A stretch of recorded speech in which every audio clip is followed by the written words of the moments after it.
I have a confession to make. I have not played Monster Hunter World or Worlds.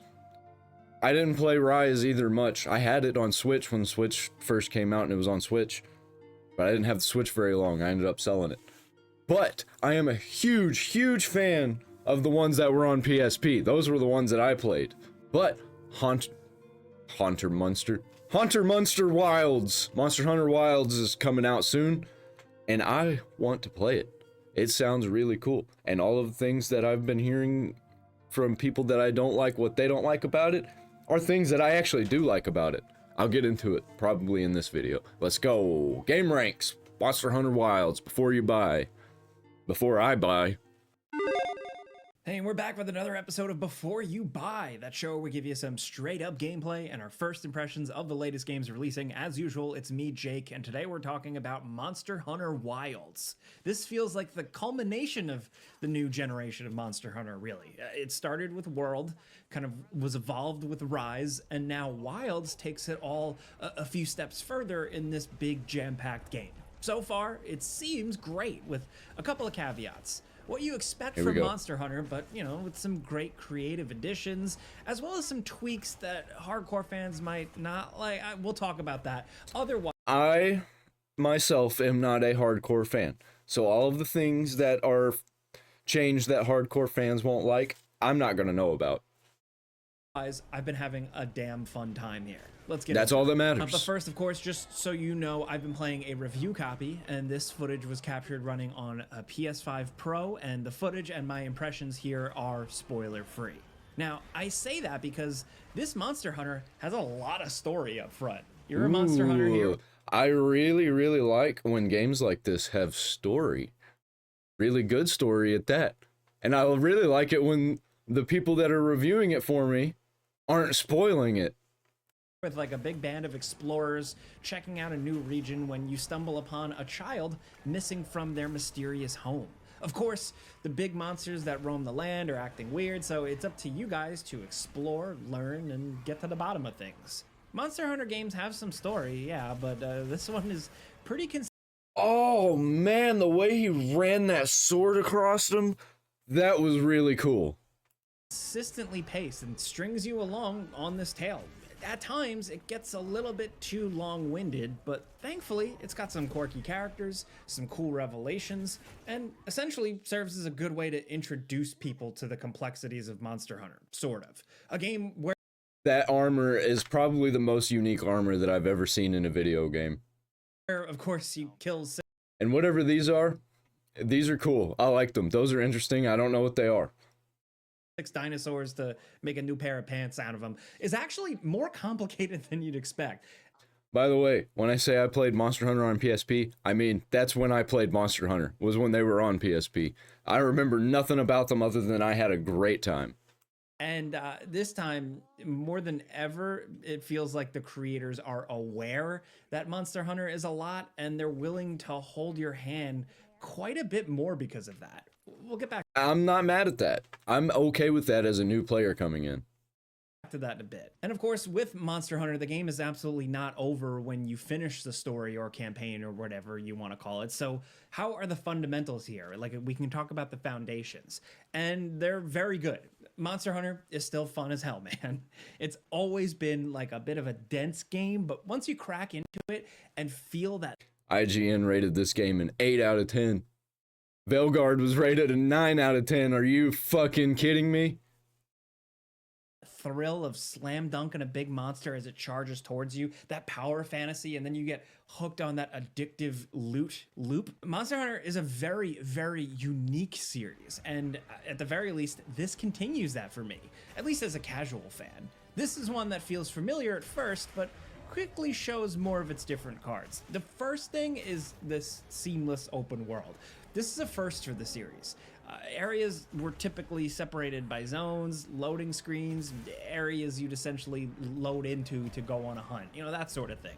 Now, it's just a big-ass world you can run around, and you can hunt some monsters, go back to camp. This looks like Dark Souls made for people who got frustrated with the difficulty of Dark Souls. And that's me! Whenever you want. Was the switch to full open world absolutely necessary? No. but it's still very nice to I have. don't mind that. This sounds like potentially a big change to the game's structure and formula if you know it, yeah, but it actually manages to feel distinctly Monster Hunter still, despite the change-ups. Victories still feel big and worth savoring, and there's still plenty of management and strategy. Now, not only at a town or a village, but also camps you can set up and then customize in the world. Here, you can plot your next course, you can craft. I'm not a big fan of the, like, camp customization and, like, crafting mechanics for building a settlement. Fallout 4 kind of ruined me on that kind of stuff, but who knows? This might be fun. Assassin's Creed, the new one, also has a mechanic similar to this. You can tweak your inventory, stuff like that. There's a lot of customization like this. Not only this camp-like thing down to the design of the tent, but also a really good character creator, of course, your Palico as well, and fully customizing your Sacred. This is essentially a raptor bird that serves as your mount for the game. I like this. Whatever's happening here, it's pleasing to my eyes. My brain is firing up. Navigating the larger world with this is cool. And like there's no neon puke. It's just like normal looking and interesting still, even though it's got normal colors. Serves as your mount for the game. Navigating the larger world with this is cool. It runs fast. It has cool kind of raptor-like animations. It can glide. It can navigate trickier shortcuts and sections that you can't use on foot. It's also just a really powerful tool to have on the hunt. At any time during a fight with a monster, you can just call this thing in and it'll scoop you right up and strafe around a monster. This reminds me of the big chickens in Final Fantasy. I forget what they're called. I play so many games and I played Final Fantasy very little, but I love Final Fantasy. While doing this, you can let it control itself while you dig into the extra inventory and maybe transfer over items like you need some antidotes or ammo or traps.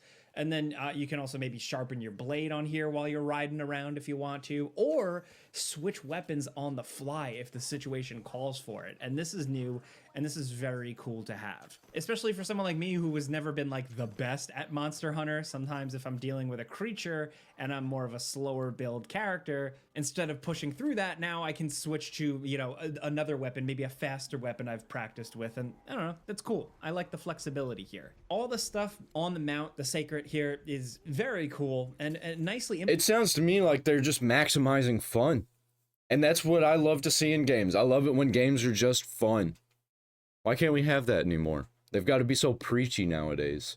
Implemented for the most part. This also makes the pace of fights feel a lot faster because when a monster is hurt and runs off and changes location, you get to chase it down way quicker. It can be thrilling, yeah, but like it also means you basically never skip a beat, meaning unlike the previous games, you're not as often going to be trudging around trying to track where the monster went and kind of recovering, regrouping. You know, I kind of like that part, the downtime, so the Sacred definitely changes that up. Also incredibly powerful because you can attack the monsters while riding it, and you can also jump off of this thing and slam down onto a monster for some good damage, or to mount it and do some more damage. So you have a lot of capability, more than ever really, between riding the Sacred, grappling, hooking around, taking advantage of the endemic life, climbing up on stuff, taking advantage of other things in the environment, you know, like pulling down rocks and stuff on creatures. You can just really kick a lot of ass very easily, especially because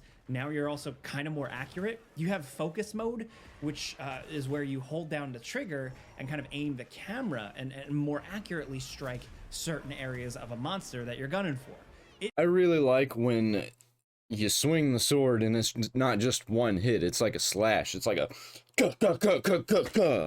That's really cool. Makes it slightly easier to, say, aim for the legs or avoid a more particularly armored area. It doesn't change things completely. You know, you're still kind of unwieldy and goofy, and you'll still miss swings. I mean, I certainly am here in the gameplay. I am not the best at these games, but it does help. And when you're in focus mode, you can identify open wounds you've created on. I like that when you miss the swings, it's not done for you.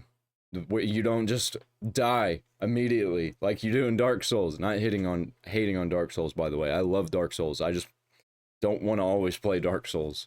the creature and target those specifically to trigger focus strikes, Ooh. these special attacks and bonuses that really like rip and The health bar is very interesting. I like that a lot. I like how it's not static and it makes you really pay attention to what your health bar is because it's moving.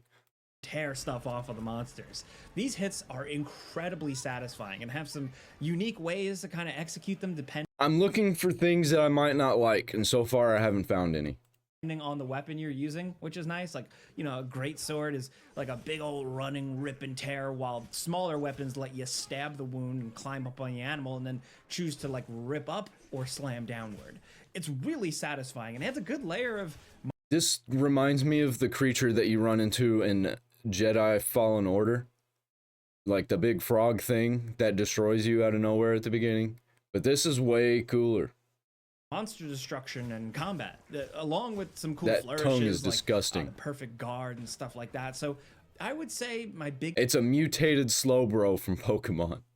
biggest issue with the game so far is difficulty. I've been dog walking a lot of these monsters, just That's cool. dominating. Whereas in other Monster Hunter games, for me, it's usually always a slow uphill battle. I'm slowly grinding. I'm taking a This looks like they took the Skyrim dragon and was like, you know what? Let's make it not static and actually have cool body parts. long time to beat monsters. The game's letting me just kind of go out on my own and learn and figure things out. I'm hunting multiple times to earn better gear and get an edge.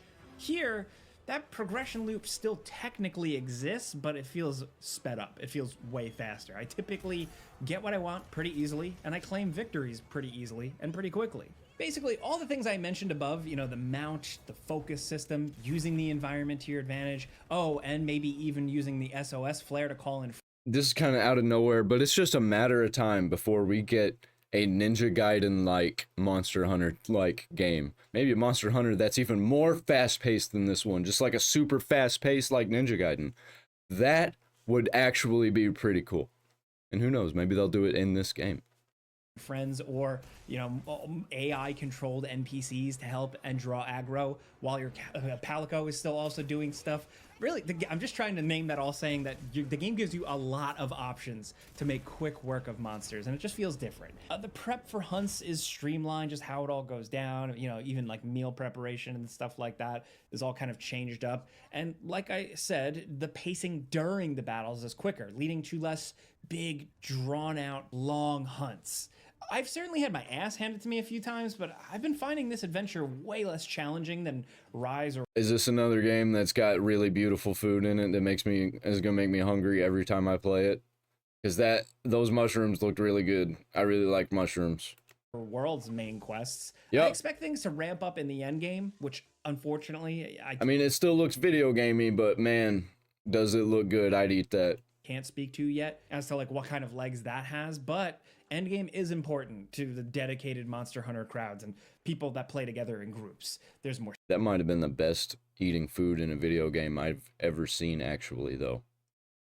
stuff to do, the conditions change, and the variations and change-ups are something that I can't speak to because I haven't seen it all. I think the hardcore Monster Hunter crowd comes to these games and plays them endlessly for the express lack of streamlining, you know, the complications, the time dedication, the challenge. So I'm curious to see how that community takes That's this. cool. But for me, as someone who, I'll admit, has just Just dropped the ceiling down on her.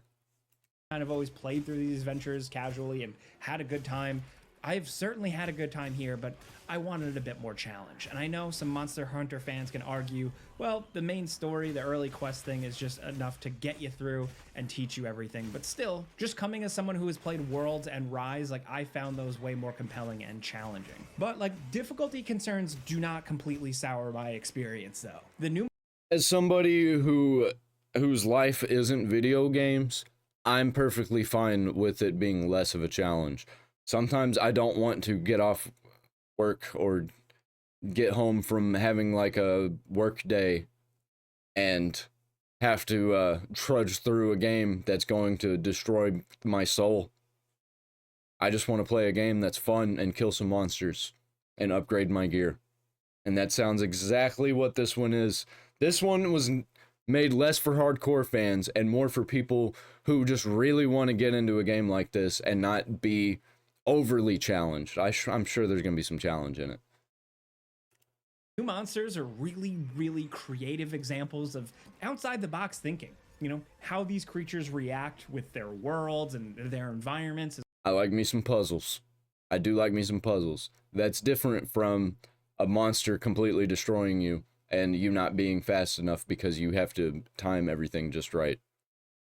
Often tied nicely to their design. And you see some bizarre stuff. So now, even if I'm not getting one-shotted, like, enemies still take a little while to learn, like, when to step away, when to dodge, when to block. But again, I can't express just, like, how cool the monster change-ups are. Gone are the basic T-Rex looking monsters. Now it's, like, over-the-top, insane, like, Pokemon dragons and weird, gross bug things. Many of which are very... It seems like they're going crazy with the designs on the creatures in this one. I don't know how they were in the last two games. Very memorable. The music is also still absolutely incredible. Of course it is. is. How it kicks in after a It looks like the music's incredible, even though I haven't heard any so far. triumphant victory, all that stuff that you're looking for, that always still hits. Seeing these creatures exist in these worlds, sleep, patrol, heal, herd, respond when wounded, it's all as cool as it has been in previous games. And I think the team just does a really good job of building areas too, like the environments themselves. Like, they've found this weird system where, like, they can't fail, I don't think. They might be able to not be as good as the last one, but as long as they don't do, like, the put in the microtransactions, put in the DEI stuff with, like, the purple and pink neon colors puked everywhere, I think that they're going to be good no matter what. Having all these nooks and crannies and good verticality. I like nooks and crannies. The open world is a little too big here. You know, maybe just a little big for the sake of being big, but it still has a lot of the depths and charms from World.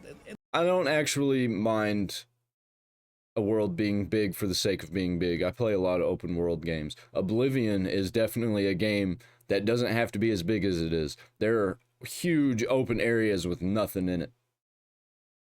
At least to me.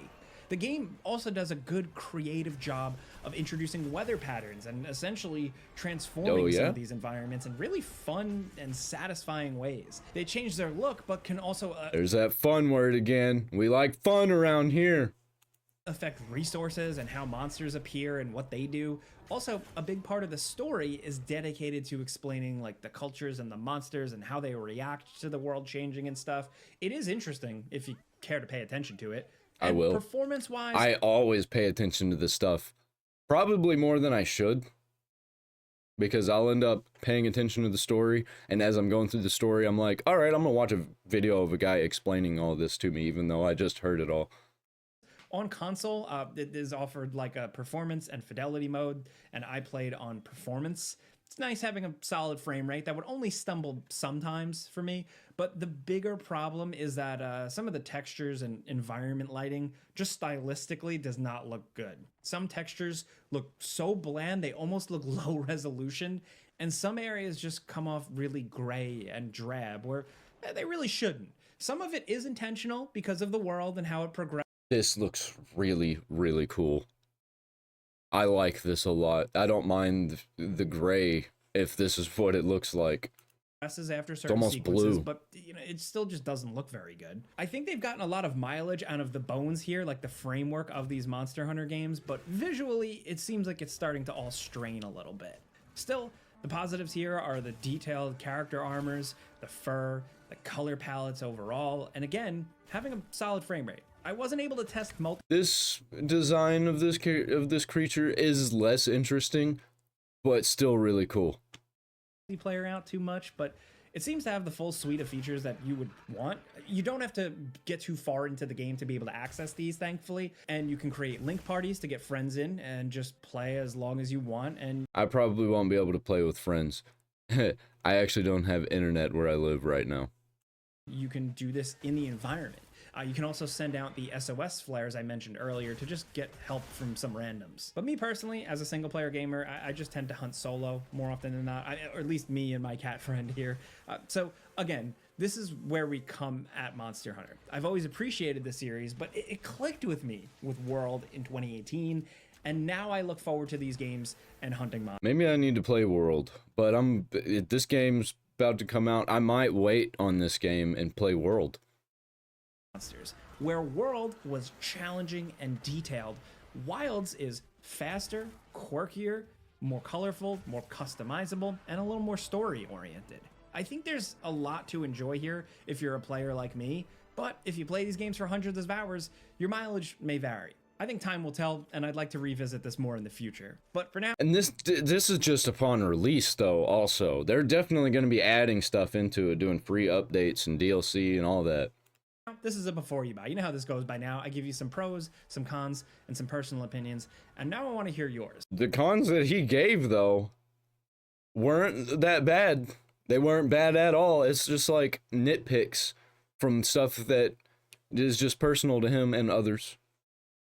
This is dropping a couple of days before release, so I do want to know what you expect, what you're looking forward to, if this is going to be your first Monster Hunter or not. It is. Let's talk about this series. Are you like me, you play them casually, or are you someone that has been like grinding away on your 3DS and Monster Hunter games? I'm gonna play it casually. I forgot there was one on the 3DS. Games for years. Let's talk about this stuff. Anything at all, let us know in the comments. And if you like this video, maybe, you know, hearing our first impressions and seeing the gameplay on screen here, maybe it, you know, steered your purchasing decision, clicking a like button helps us out. We appreciate that. And if you're new, consider subscribing, maybe hitting that notification bell, because we put out videos every single day. But as always, thanks for watching, and we'll see you guys next time. So, are the ones for the PSP even any good? Because I could just be blinded by childhood memories. I'm just gonna, if they're not, yeah, you know, I'm just gonna pretend that they were when I was a kid, and then they just didn't hold up or something. I don't know. But if they are really good, I might go back and play them. Actually, I'll play those and then play World and then play Wilds. I don't know. We'll see. We'll see what happens when Wilds actually drops. If everybody's loving it and there's a storm of praise online for the Wilds, I'll probably skip World and just play Wilds. Still want to play the old ones on PSP. Or what other consoles were they on besides the 3DS? Were they on anything else like PS2? I don't know nothing about Monster Hunter.